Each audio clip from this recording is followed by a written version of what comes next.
Minnesota Vikings fans, welcome back to the Purple People Eaters podcast. He's Aaron, I'm Chris, and we're here to talk some Vikings football. I mean, what else are we going to talk about, right? The things, listen to the title. Anyway, if you, we won't use Google. We'll go back to dictionary. Does dictionary do phrasing? Anyway, if you looked up, however you did it, if you looked up, a win is a win. The phrase a win is a win. This would fall right there. I mean, it's the most unexcited win I think that we've had in quite some time, especially the dramatics. We finally kick a field goal at the end to actually win it, not just tie. But it was a mess. It was a mess how we got to the point where we were down with under 40 seconds to play. That was crazy. It's just nuts. So we are going to obviously recap this here game, talk about some of the conservative play call at the end of the second quarter and really throughout the fourth quarter. Just in general, the second half slumps on offense. The defense actually is the one that's shining in the second half. The offense, not so much. It's kind of crazy how much we just kind of get away from what we were doing. And, of course, the defense, sure, they're making adjustments, but it's just crazy. But other than that, offensively, we had our issues, but it felt okay. Defensively, man, they just gouged us in the run again. But when you look at the point total, it's really not that crazy. So we're going to talk this through this here Lions victory, which how many people at home really thought we were going to win that game once they scored after the fumble? I mean, that was I was just like sitting there slumped down like this is actually going to happen. This show's going to be 20 minutes. Rant, the show's over. That's what it would have been. But here we are. We did get the victory. It doesn't feel like it. So we're going to, obviously start with the recap, work our way through that stuff, and then preview the road game at Carolina. And then like we normally do at the end of the show, we do have a Gophers football segment. They got a big game coming up against Nebraska. So that's how we'll end. If this is your first time listening to this year Vikings podcast, the Purple People Eaters podcast, welcome. It's available in a whole lot of places. You can stream it live on blogtalkradio.com/Rope-A-Dope Radio. You don't have to go to Blog Talk and Rope-A-Dope. You can find Rope-A-Dope on Apple Podcast, iHeartRadio, Player FM. Tune in a variety of other places. We're also part of the Grueling Truth Sports Podcast Network. While you're at it, why don't you head on over to thegruelingtruth.com. And last year, Aaron started a page. Okay, it's called Living in Loserville. It's on Spricker. So go check that out. It's Vikings, of course, Gophers stuff, Timberwolves stuff. As the winter comes and we're done with Vikings football. There's also some podcasts of his that he does personally. That's Living in Loserville on the Spricker page. One more thing, if you're thinking about cutting the cord or you're not quite happy, I got something for you. It's called DirecTV Stream. Prices start as low as $69.99 a month. The best of live TV and on demand, no annual contract, no hidden fees. If you upgrade to the Choice or Ultimate, that'll give you 3 months of HBO Max, plus you can enjoy regional sports networks with no additional fees. And if you go all the way to the Premier package, you get Showtime and HBO Max already included in the price. That's DirecTV Stream. Okay. I'm going to go ahead and bring in my co-host, Aaron, and seeing how he's doing on this nice fall day. But there is a little crisp in the air now that we're well into October. Surprisingly far into October. So what was that we saw yesterday? It was a game of ups and downs, and the way that game ended, you're right. I think a lot of us just kind of accepted a loss and just said, well, this is definitely not going the way it's supposed to go. And again, it was the last 2 minutes of the game, and Man Campbell goes for 2, and they successfully get the 2, and you're like, okay, we've seen ourselves in last minute drives many times that be unsuccessful, although this year that's been a little bit more successful. And you just saw the way the ball was rolling, just didn't look good. And When Joseph lined up for that kick, my hopes were not high. I really didn't think he was going to make that kick, but he did, and we squeaked out a victory. But if it had been against any other team, you might have been a little bit happier. But this is sort of a moral victory, I guess, even though it is a victory.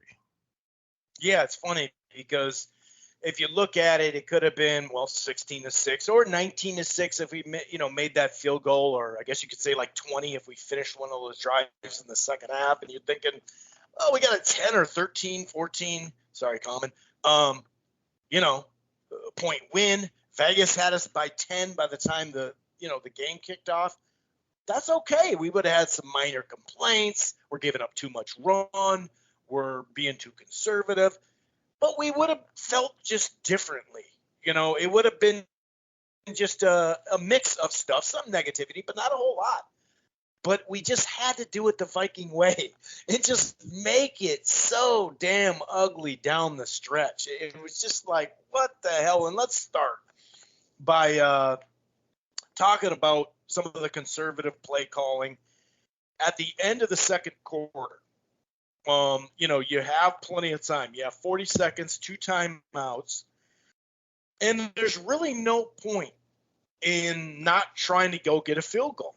Now, touchdown's great, but, when you're under a minute, just getting a field goal is like, hey, dude, especially when we're about to get the ball in the second half, too. What'd you think of the play calls and just forget it. We already got the ball coming. Who even cares about what happens here at the end of the second quarter with 40 seconds left, 2 timeouts? Well, you go back to like other quarterbacks and other teams. You think Rodgers would sit on the ball with, 40 seconds left and 2 timeouts at the end of the half? It goes back to this really conservative style that, we've kind of harped on a little bit, but I think we're going to get more into it. It's, you can't play not to lose in this league and expect to be successful. You have to be aggressive. You have to go, even if you want to run the football. You can't just sit on it time and time again. I can't count how many times it's, we'll take 50 seconds into halftime or, it just never. Now, I know they've been having troubles at the end of halves, and if you want to put the defense back on and blah, blah, blah, I get all that stuff too, but have a little faith in a screen game or a rollout or something, a reverse we even talked about a little bit, or, a flea flick or something, to try to be a little bit more aggressive. And like you said, get in field goal range, if not get a touchdown, and not just sit on the ball for 40 seconds. It didn't make a lot of sense to me, but it's one of those things that you see so many times, you just come to expect it. It wasn't 24-3. You know what I mean? It wasn't. We weren't dominating the game clearly. Like, we had it in hand, no problem. Who cares? That I got an issue with it, and it's so funny because then when we need to do it, boom, wide open to Thielen, boom, like we were just going, and it's crazy because I think it was Courtney Cronin that asked the question, and we haven't been down and out like a lot of people on Zimmer and acting like he's a shitty coach or just an okay coach. He's a pretty damn good coach. We can't say he's a great coach yet. Great defensive coordinator he's been, and obviously guru with the corners. We get that. Look at Patrick Peterson this year. But she asked the question, and it was like, now that I hear your answer, I'm even more kind of pissed here. To sit there and be like, I shouldn't have to say this, but here we go. Well, maybe, that old saying that if sometimes your mom says, if you don't got anything good to say, don't say it. It was kind of like, well, we haven't had success, like you talked about. We haven't had success in the close of the second quarter. So we figure we'll see what we get on first down. If not, I just think that's ridiculous. And when you look at it, just the last 2 minutes of the second quarter, going in a half, of course, and then the last 2 minutes of games, we forced overtime and were basically very close in overtime, as we know, before Cook fumbled. We were we're getting in range. So those are 2 drives right there that were clutch. We set up a game-winning field goal in the clutch moments. We obviously know we missed it. We had 38 seconds left, 2 timeouts, and we freaking score a field goal and win the game. So to sit there and you're blocking your players' almost development, and it's really not development, but it's kind of like, what are we doing here? Last year, yeah, we were better in the second quarter closing than we were in the fourth quarter, but I don't get the sense of that. There's no analytics to it. There's just like it doesn't make any sense to me to sit there and be like, well, we've had a little issue, so I don't want to do that again. Well, why not? Like we know we got the weapons. We know get the ball out 3 or 4 yards and see what Jefferson can do with it. It almost made it. It did make it worse when he actually explained why he didn't do it. Yeah, and it's getting really close to the vest now. It's like, Zimmer, really? Are you gonna give us that reasoning when you don't have? Even if you want to run the football, Chris, take a couple shots running the football. Even at the end of the game, setting up for the field goal, you could have clocked the ball 4 or 5 seconds earlier, and you just see Kirk sitting there waiting for the clock to run down so they can bring out the field goal kicker who's not exactly 100%. It's like, well, you could take those 4 seconds, try to get another 6 yards, another 5 yards, something like that. And it's just like you're almost playing, like I said earlier, like not to lose. And I see it. Maybe you've been burned a few times, and Zimmer, it's stuck in his head and all that. But that's really no excuse. And I think you're right about not having faith in your players. I mean, if you can't trust your guys to finish out a half with 40 seconds and 2 timeouts left, it's like, well, what does that tell them? That, okay, Zimmer'd rather just go into the halftime than give us a chance to score a touchdown. It just doesn't make any sense to me. And, I know he's going to stick to his guns because that's, part of what he does. But at the same time, it's like, how many times are we going to watch this? I know Denny did that a little bit way back in the day. It kind of drove people nuts. But now Zimmer's doing it, and it's like, well, you can't be so risk aversive in this league and try to be successful. Like, you do that within the draft. Spielman's, on the hot seat for that. It's like, you take a guy because he's a nice guy instead of a top player, and so you have a great locker room full of nice guys. And it's like, well, okay, that's great, but where's the talent? Where's the breakthrough talent? Where is it? And obviously you have some of that on the field with Jefferson. Thielen's great in those situations, as he showed at the end of the game. You got to use them. And I know your offensive line isn't great, but you got to be able to trust these guys and go out and do it. Even if they fail, they can learn from failure. Right, and they kind of have. We've kind of been grinding through this, and we saw a difference. We've mentioned it a couple times this year of the last 8 games last year, how it was like, whoa, they're not stacking the box. They're actually worried about deep. And it's not just – a lot of people are screaming for deep balls, and I get it. Last year I was saying maybe we shouldn't throw as many deep balls, especially on a 3rd and 2. With Kubiak, and he trusts Kubiak, so it was a little bit more open last year. Now the young Kubiak not fully trusted or whatever, and I know his defense is playing better, Zimmer's, but to me it's just we've already kind of grinded through this, and I get it. They're playing brackets. They're playing – I'm not saying just, okay, let's go deep, but you can get a 3-step drop and still throw it 17 yards. It's not – so, I don't know. It's like – if you're worried about pass protection, cool, but it's not like we shouldn't be worried about our run blocking in the 4th quarter either. We don't have that great of a line both ways. They're better at run than pass, but still, it's not some kind of great, we could just burn out the clock all the time. And 1 first down in that game is over, and that was an issue there. And also the 2nd and long handoffs. A lot of people are like, I was just going to bring that up. Just throw a fucking 4-yard pass or something. Do something. I lost my brain when it was like 2nd and 12 and they hand off to Madison. You're like, okay, you're After hoping to get losing 2 yards, You're hoping to get 4 and now you're in 3rd and 8. How does that really help you? It really doesn't. Or these short passes on, 3rd and 12 and you throw a check down for 7 yards. Okay, well, you might as well just give up the down. There's really no reason to even play the down if you're going to not attempt to get the first down. Anyways, that just goes into the conservative play calling that we're talking about. And we did talk a little bit off air about what's probably going down in those quote unquote conversations that Zimmer's having about what their plans are. And you and I both agreed it's probably not a conversation. It's more like, run the ball, and with Kubiak being so young, I think he just defers to Zimmer, and that's how you end up running the ball on 2nd and 12 or, 2nd and 8. It just, you got to take some shots here. I don't think anybody's going to really fault you for taking shots. Yeah, and we're 3 in and out either way. So I mean, we got like 4 3-and-outs anyway. So what's the fucking difference? Oh, you could say the clock. Okay, I get it, and to an extent there, sure. But you can throw the ball short where it's going to be a completion and burn the clock that way and not get any yards too.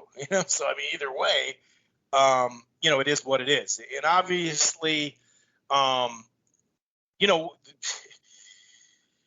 it's funny because, like I said, when you're up 16-6 with 4 minutes left, Yep. you shouldn't be down 17-6 with 37 seconds left. I mean, we can sit there and say, "Oh, what the hell are you doing, Matson, for not going down?" He was trying to do his best AP impression and trying to, keep his legs moving and all that. Just go down. Sure, that is his fault. He didn't need to do that, but we were still going to have to punt the ball to him. And it was just that conservative play call, literally just one first down. And also it was 3rd and 4. And we try that direct snap thing, and it's like, here we go. We don't have this, big ass move you around type offensive line. So at 3rd and 4, you're still gonna run. You're just gonna sugarcoat the run like on 3rd and 4. Like it's tough. Anyway, we should probably get off. Go ahead. Well, quickly, everybody says Zimmer has no.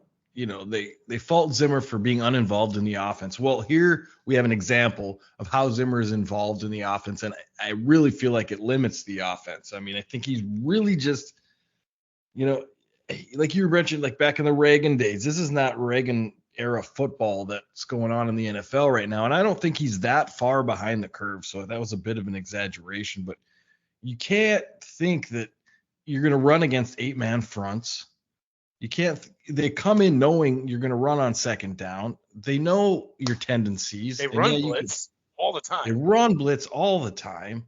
It's like, okay, they know your offensive line can't hold up very well in pass protection. So what are you going to do? You're going to run the ball, and then you continue to just say run the ball into 8-man fronts and blah blah. Maybe Cook is good enough to get through those, but Madison's not on the level that Cook is, and so you can't really do that. Yet you're telling your offensive coordinator, who might want to run or pass on 2nd and 12 to pick up 6 yards, 7 yards, 8 yards, to no, scrap it and run. I mean, there's nobody saying that that's what's happening, but it doesn't take a genius to figure out that Zimmer's probably switching play calls to runs on the sideline because it feels more comfortable and it rests his defense and blah blah blah, but it's getting you nowhere.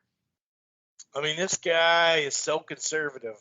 This was the line when we said it right before we started recording the show, that he thinks he's so conservative. Okay, this isn't it's a politics joke, but not really. He thinks Ronald Reagan actually was the one who stopped communism. He doesn't know Russia.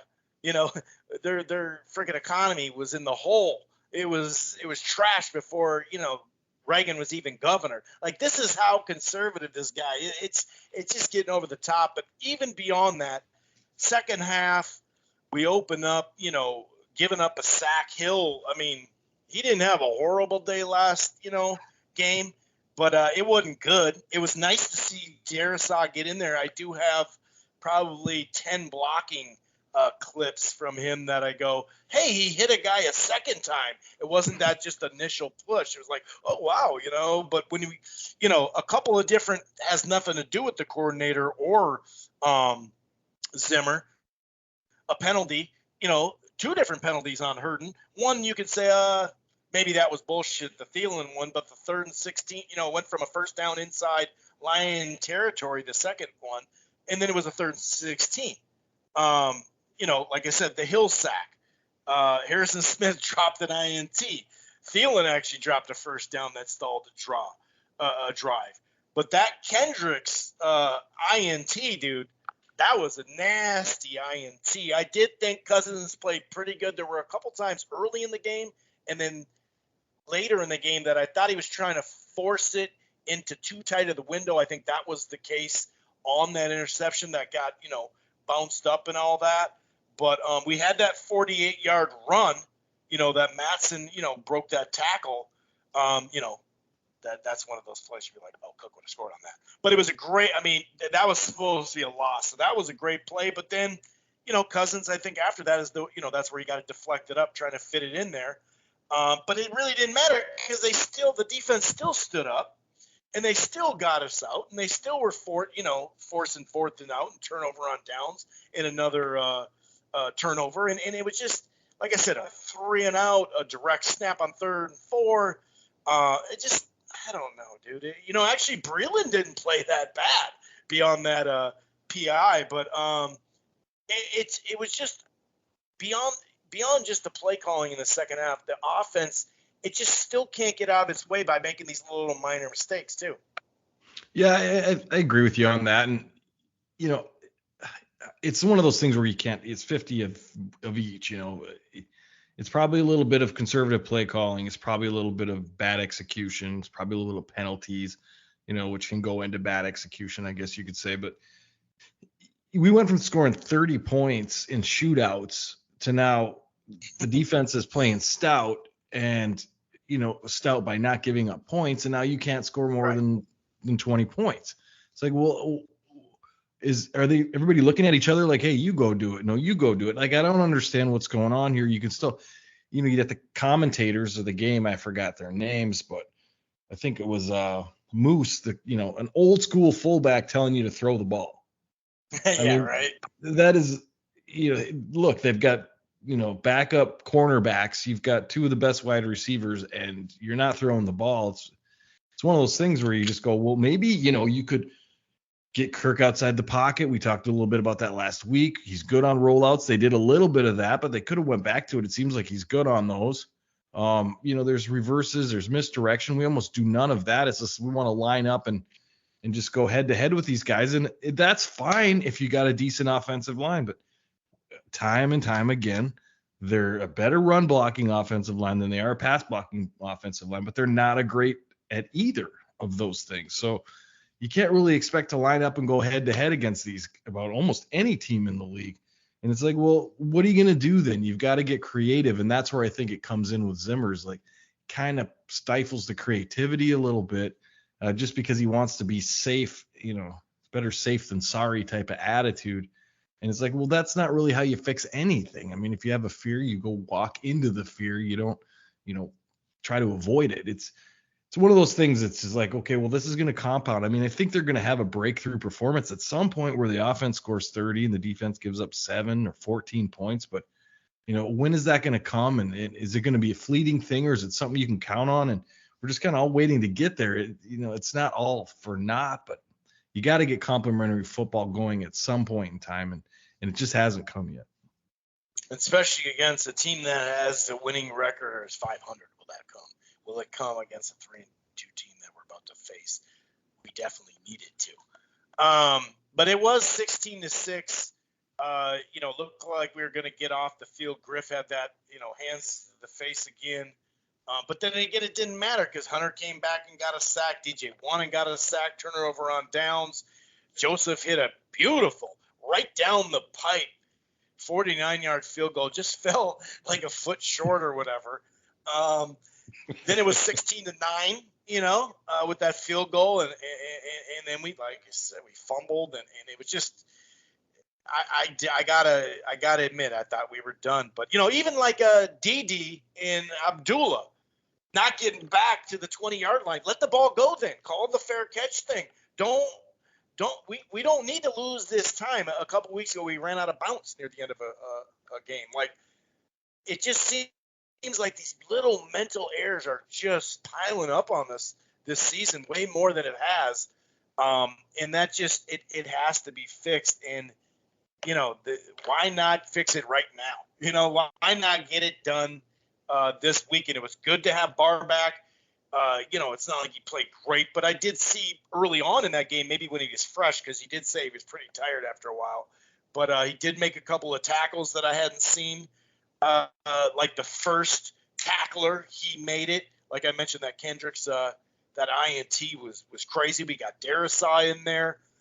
And, the defense, like you said, it's a bend that don't break. And if we can get Pierce back, this bye is coming at a good time because I don't know if Pierce is going to play this week, but if he doesn't play this week and then have another week, that's 2-3 weeks right there, and almost a month actually, because this last game he didn't play. So I think, hopefully anyway, that gives us enough time. And it also gives enough practice time and, stamina and all that for Darrisaw and Barr. So we did talk about how if we could be 2-2 or 3-3 right around this break and get Barr and Darrisaw, then we might get something going.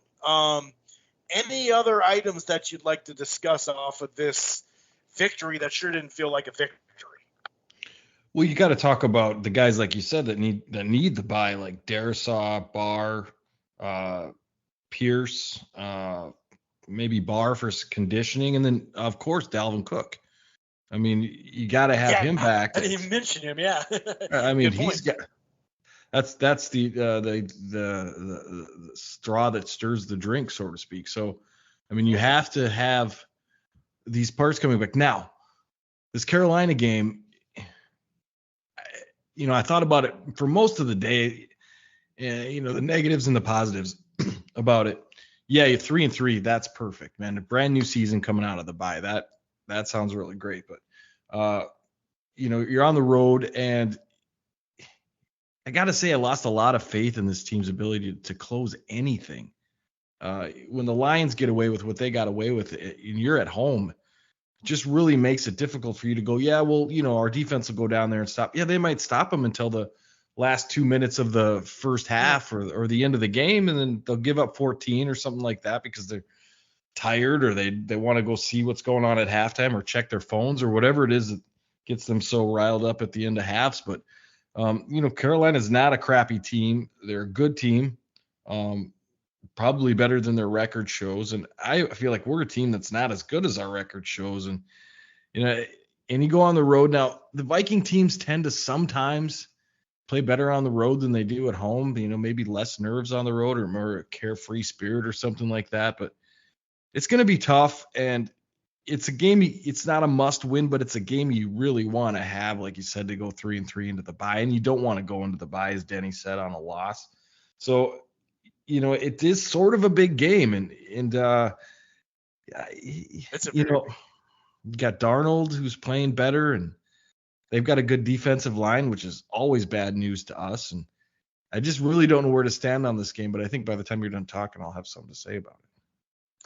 Well, I do want to say a couple of things, okay? So on a day in which there were 11 missed extra points, the Lions, this is a Lions fan, the Lions run into a kicker, a freaking Viking kicker, who hits 2 career-long field goals today. That was a tweet from the Lion fan, like a Lion kind of social media influencer or something. But 11 in that Cincinnati Green Bay game. Now they get a little taste of how it is being a Vikings fan, because there was just miss after miss after miss. And speaking of that, though, as far as winning the game, we've won games when it's been tied, right? With last second, we've obviously lost some. More on that side. But here's something from Dustin Baker, like I always say, a good follow. Greg Joseph's game-winning kick today was the first time the Vikings have won via walk-off field goal while trailing from a kick since December 2008. Wow. And I thought about that. I was like, no. Oh, wait, that's right. We weren't trailing. It was probably tied, and it was a field. Oh, and you start to think, like, man. So that's another thing that in your, if we do get a win and go 3-3, you can start to feel better. Because like you said, 2 weeks ago, we thought, man, at 1-3, dude, we're a damn good squad here. We're not this, we're way better than our record, Phil. But then you come off of these 2 lackluster performances, even in offensively, especially even in a win last week, and it's tougher to feel that way. What'd you think, though, real quick before we go into it, the preview of the Carolina game? What'd you think of that riling up each other? Looking like bros. They're out there like a fraternity house. And this is the way he explained it when they asked Zimmer about that. He said he came over and said, "You like that?" and grabbed him, shoved me back. He said it's no different when Bradford tackled me in practice because I was trying to get the same thing out of him. He said he grabbed me, pushed me, I pushed him back, and I like that fire. But because, that was a big thing, like they were about to fight. Like Cousins went over there and got his face after a win, looking like he was going to fight. What'd you think of that? Because a lot of people have said, I want to see more emotion out of Cousins. After watching it a few hundred times, I think that I think there's a lot going on under the surface there that kind of came to the surface.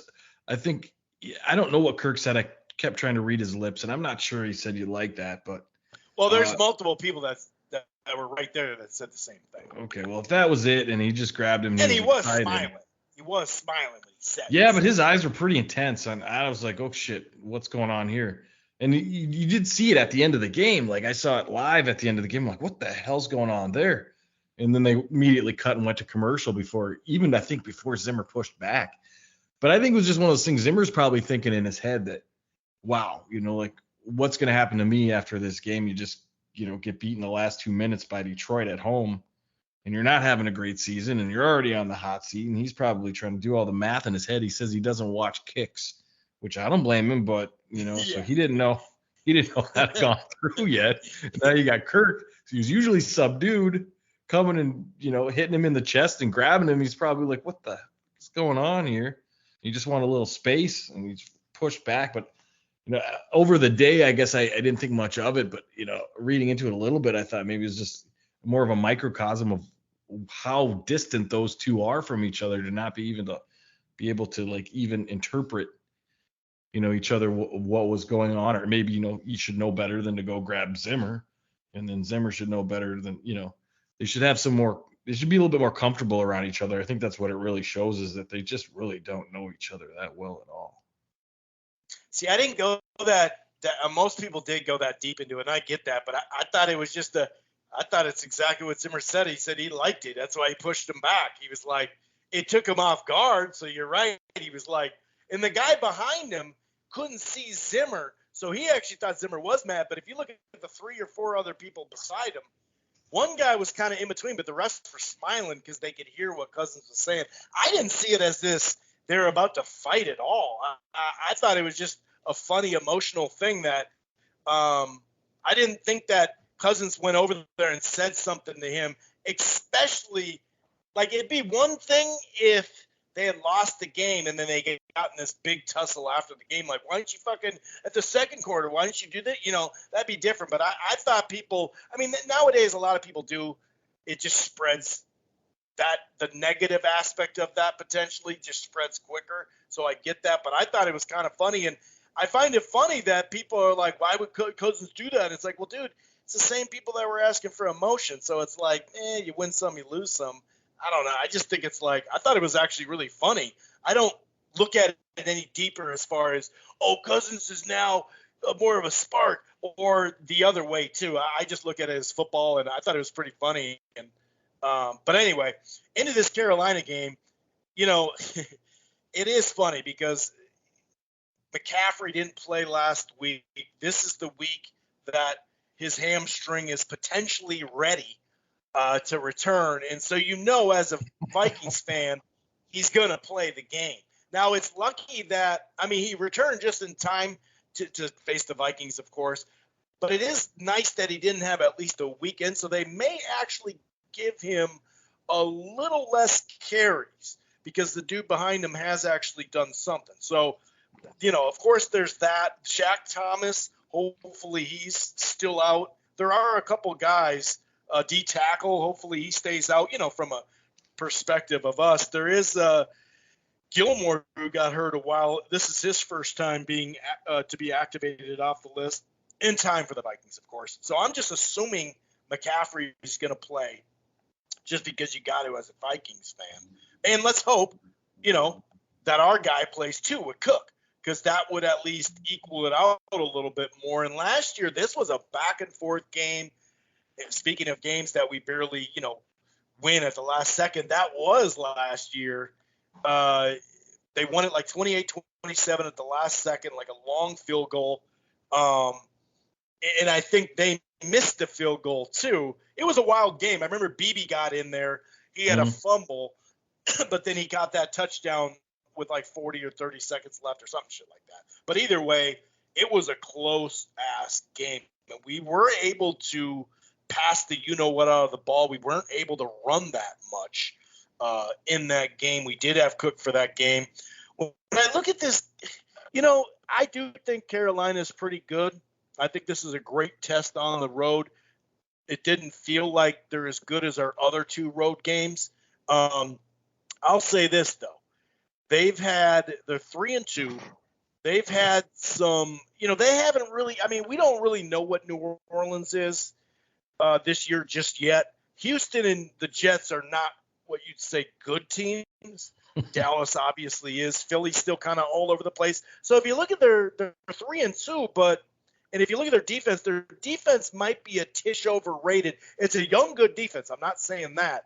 But as far as points per game, it might be a tish overrated based off, when you play the Jets in Houston, and to an extent Philly, but especially those two, that's going to help your stats. So I don't know. I think they're pretty damn good, it would seem, but it might have to do this early in the season, only 5 games in, that they haven't faced, a high-level offense. I'm not calling us that right now either. But I don't think their defense is number one is my point. I think Cleveland's probably better than them, and I guess we'll find out coming up. It is Carolina is the home team. They are a 1.5, last time I checked, 1.5 point favorite, which is almost a pick-and game, about 3.5, as we say, when you're the home team you get. So, Vegas kind of thinks that we got a good chance to win on the road. The over-under is 46, and the way our offense has been, the bend that don't break defense has been, I think that's a pretty good number. It may go over, but 46 is a pretty damn good number. McCaffrey back, in this prediction, I'm going to predict it like Cook's back, because it does make a difference there. But I think this is going to be a good competitive game, but I kind of think the defensive stats, they're not the number one defense based off of some of the offenses that they faced. It's a good breakdown. I think, you made me think back of last year's game, and, you had the BB fumble, and then, he had to redeem himself at the end with the touchdown. And then you had the 2 interceptions Kirk threw. But I think they were both picks. One was a sack fumble that got returned by the chin guy. And then there was a pick 6 by the chin guy. I think they were at the front of the half and then the coming out of halftime. And we were just like, what's going on? But yeah, it was an interesting game last year. We barely won that one. And, you make a lot of good points. We've missed McCaffrey for a couple years now. We haven't had to play him. So it's kind of hard to say how he's going to play against this defense. Cook being back or not being back is a big deal. I'm going to go and predict. I think Vikings lose this one on the road. I think they lose by a lot. I think this is not where the wheels come off, but I think you start to see the conservative play calling and being able to be game planned against, and all that is going to add up here. Like you said, Darrisaw's going to help. I hope he plays more than Hill does. I think Hill managed to stay on his feet this game, but that's not saying a whole hell of a lot. So you want to see more Darrisaw. Hopefully Cook can come back and play, and then you get a chance to run the football and play old school football like we do. But McCaffrey can also balance that out. I really think Kendricks is a good antidote to McCaffrey. So I think, let's make that a little closer. I think we lose, but I think we lose by 7 or 3. I think it's closer than you think. Last year, you know what it was? It was fumble returns. It wasn't pick 6. It was fumble returns back to back. I just looked at it because I think we were talking about 2 separate games, but it was back to back fumble returns. It was 21-10 when you look around like, wait, it was just 10-7. What in the hell just happened? Yeah, I'm looking at it right now. Like, that's right. This is, yep. And they missed a field goal at the end. It was 28-27. Because otherwise we were able to move the ball. We ran the ball good enough, 96 yards. Cook was 18-61, but like I said, Cousins had a couple scrambles, and it was 96 yards. So that's good enough. And we threw the ball 45 times in that game. And Kirk had 3 touchdowns, no picks, but there was a fumble on somebody. I think Cousins fumbled one too, and back-to-back scoop and scores. But now, I'm actually – Go ahead. I was just going to ask you, where do you stand? Because I know a lot of people out there saying, give Cook this week and the bye to get back to 100%. And I got to say, I'm probably more in that camp.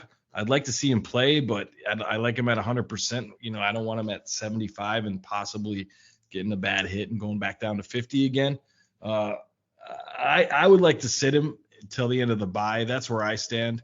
If you lose, you got to think that if you lose to Carolina, you can maybe make that up after the bye, although I know what the schedule looks like. Not in the next 4 games. Yeah, not in the next 4 games. Not good, but you got to figure that 100% Cook coming off of some rest is going to be better than a 80% Cook. It's I guess where do you pick your poison now or later? It's kind of thing. Where do you stand? You want to play him, or let's say he's 80%, you play him or sit him? If he's 80%, I play him because even that game that he messed it up and came back in and he had an explosive run to an extent. I feel like this is close to a must-win. It's not last week, but it's close because you got to get to 3-3 because it's going to take a lot just to go 2-2 in the next 4 games. So, and also Cook will have those 2 weeks to rest too. So I'm not saying play him no matter what. It's obviously up, but if he feels like he can play, then I actually would, only because I think you make a legit point. And I wouldn't be pissed if they don't play him because obviously that means he still needs a little time. That I get what you're saying, but the fact that we'd have those 2 weeks right after the game is the only reason why I'm looking at it a little differently. Besides, the upcoming 4 schedule, 2-2 through that's going to be a grind. So that's the only reason why I say if Cook feels like he can go, I would go with them, and I would actually stick to 15 carries because obviously Madsen can do stuff here.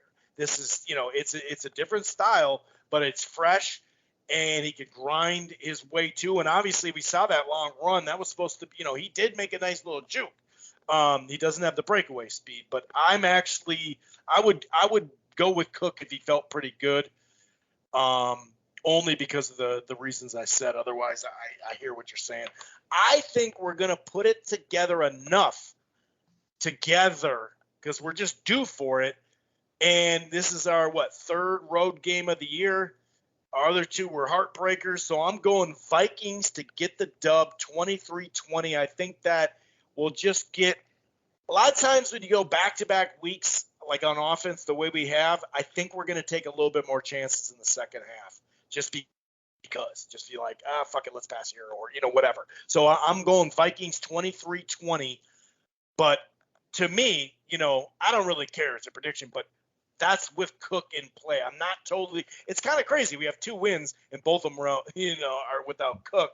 But, being that we assume McCaffrey's going to at least be on back and with a pitch count at least, they may do it just – it is a hamstring too, so maybe they'll be careful too. But I'm going, long story short, Vikings 23-20 on the road. They finally kind of come together and get an actual road game victory. I like it. It makes sense to me. I want to say win too, but I'm going to go with a loss just because it just seems to me like there's something.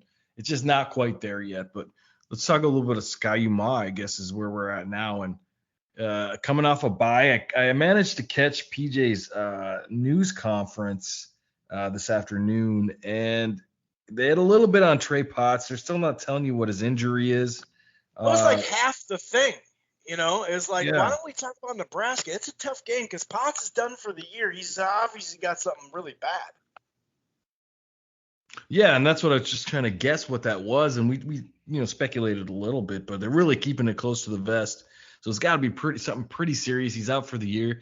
They're not sure if it's a career-ending thing, but it sounded like it was more of an out for the year type of thing. And so now you're down to a couple freshmen. You've got Bryce Williams, you've got Cam Wiley, you've got Bucky, and you've got Kai Thomas. And whoever wins out of that, Fleck did say that it would be more of a committee thing, but I think committee means you go with a hot hand usually, right? You try a few guys and whoever's got the try them all right. Yeah. And so, and Nebraska's playing a lot better this year. We always kind of run into this when we hit the Nebraska game, Chris. We're always kind of like, we don't know what to do with it because Nebraska's kind of, they're up and down.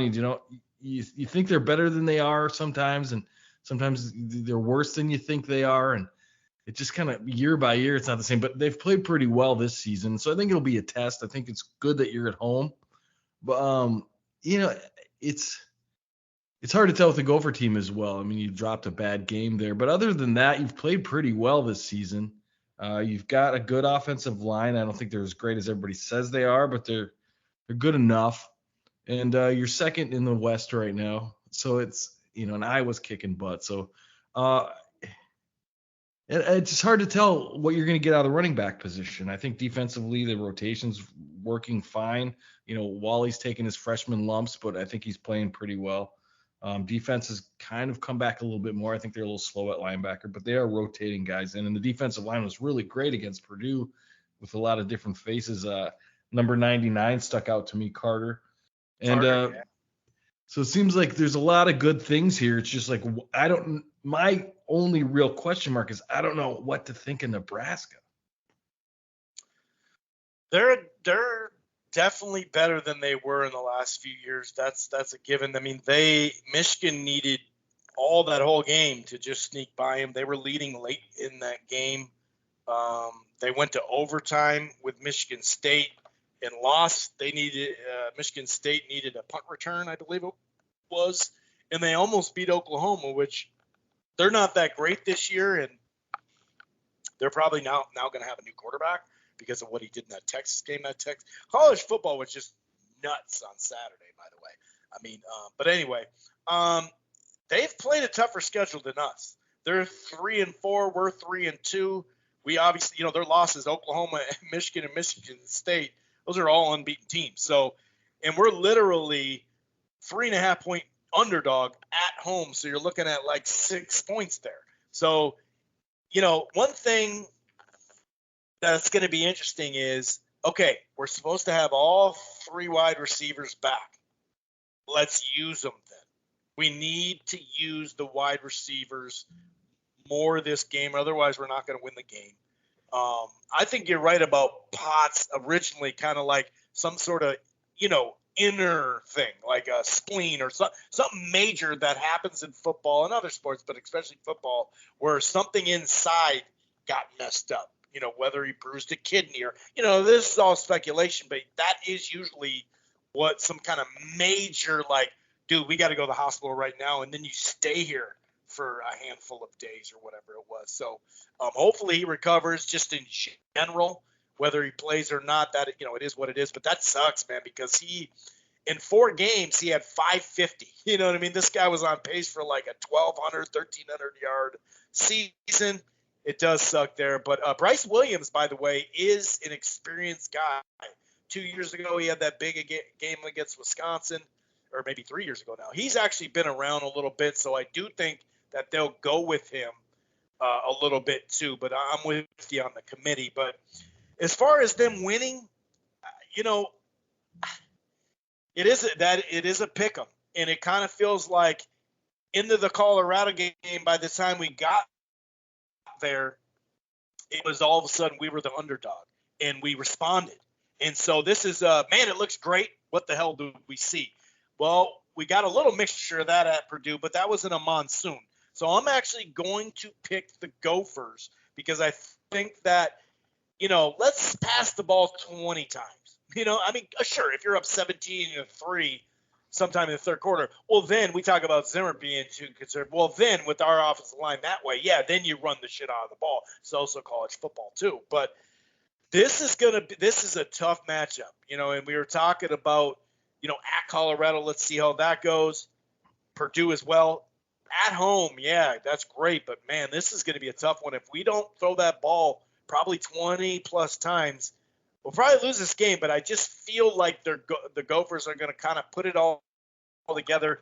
And here I am picking 2 underdog matchups for Minnesota football. Boy, I wouldn't, take this to the bank here, take it to the window. But, yeah, I'm picking the Gophers to win. I think they're going to put it all together. Usually it's been our defense that's been an issue, right? That's right now not the issue.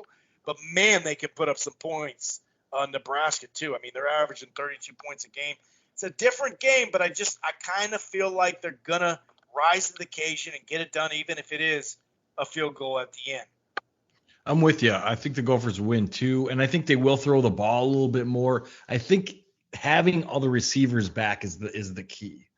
I think you didn't have a lot to throw to in the previous games. Either, Ottman Bell was out, or Dalen Wright was out, or both of them were out, or Danny Jackson's, banged up a little bit. But if you have all three of them, I think, and you can send them out there together, I think that really leads to the short passing game and a long passing game. And I think they kind of broke out a little bit. I think Ottman Bell's sort of the key to the long passing game. And if he's there and healthy and ready to play, I think you're going to see more of that. I don't think you see a lot of it. I think they're going to try to run the ball. But Nebraska, they're not great against the pass. Historically, they might be this year, but they haven't historically, and by historically I mean like the last 4 or 5 years. I like the Gophers here too at home. Weather will be a thing. I didn't see the forecast. If it's rainy again, then I really like the Gophers. But if it's, a good clear day or night, I don't know if the game's at night or day, but if it's good weather, I still like them. I still like the Gophers. 59 is the high. I feel like they can lean on them a little bit with the defensive line or the offensive line. I like the way the defensive line is playing, like I mentioned earlier. I like the Gophers too. It is probably right to be a pick 'em though. You've really talked me into Nebraska. I didn't realize that they had lost to all unbeaten teams. I didn't put that together. And Michigan's good. They beat the crap out of Wisconsin.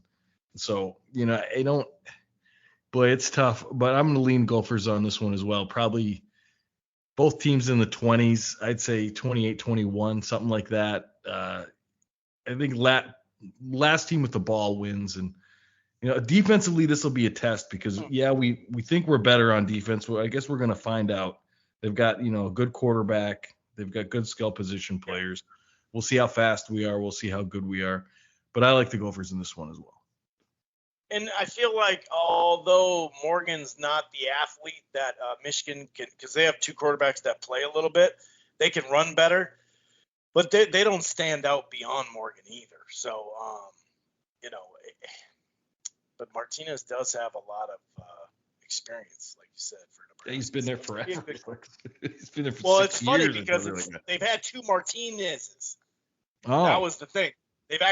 He's been here forever, don't get me wrong, but they had a Martinez before him too.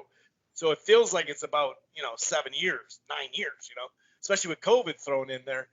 So right. I'm wondering if he's got a brother or if they're just going to be like, hey, we need to look for another Martinez at quarterback. Yeah. This dude's going to be a senior here and, he's going to get out of here soon. So, but anyway, any last words before we wrap this thing up, sir?